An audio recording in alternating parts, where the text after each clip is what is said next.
Welcome to the Reality Report, because sometimes everybody needs a dose of reality. The mainstream media's reporting of the news has become so biased it has now reached levels of depravity few could imagine. In their latest offensive to exacerbate race relations in America, they've now targeted national parks. Yes, that's right. They want us to believe systemic racism exists everywhere, including our national parks.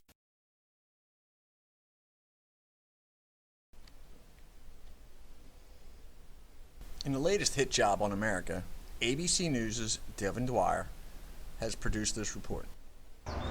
The sweeping vistas stir the soul. Wildlife and waterfalls awaken a sense of wonder.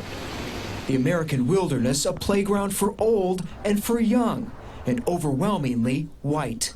And overwhelmingly white.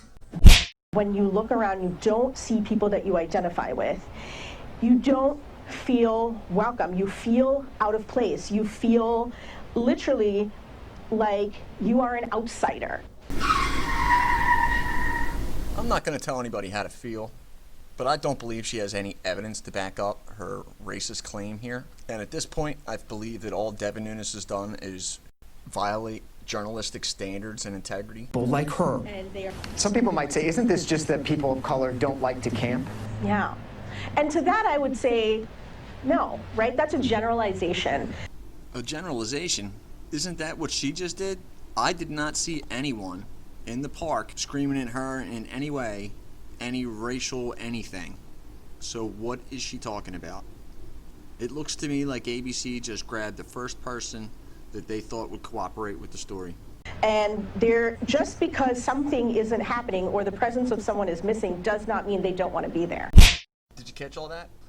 Just because something isn't happening or the presence of someone is missing does not mean they don't want to be there. Talk about reaching.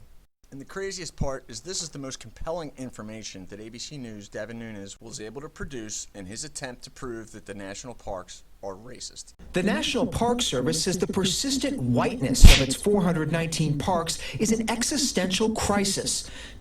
Do you think the parks are affected by systemic racism? I think that as a person of color.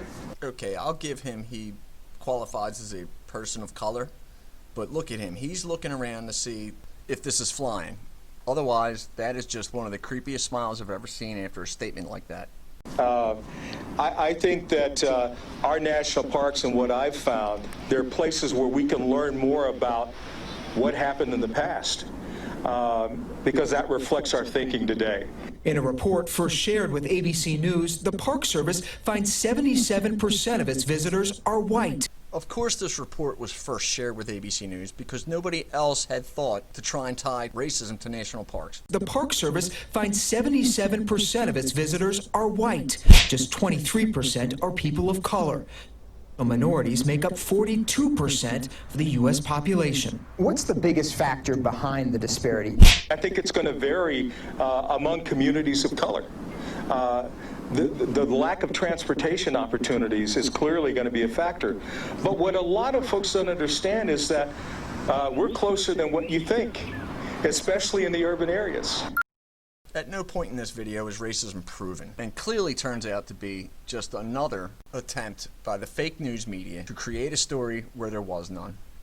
And I find it utterly shameful that all journalistic standards have been thrown out the window. I honestly believed in the past that they would understand just how stupid this is, but I have to admit I'm wrong. They proved me wrong time and time again. And that's all I've got for today's Reality Report.